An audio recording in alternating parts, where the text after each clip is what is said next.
కరీంనగర్ జిల్లా సంక్షేమ శాఖ ఆధ్వర్యంలో సంగీతంలో శిక్షణ పొందిన దివ్యాంగులకు తెలంగాణ సీఎం రేవంత్ రెడ్డి సంగీత వాయిద్యాలు అందించారు.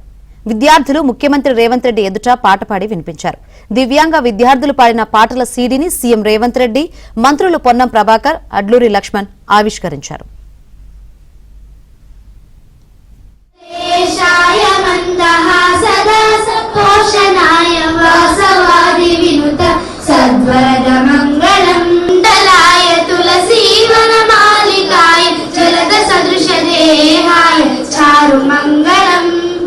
देवकी सुपुत्राय देवदेवोत्तमाय चापचात गुरुवारय भव्य मंगलम् पुण्ड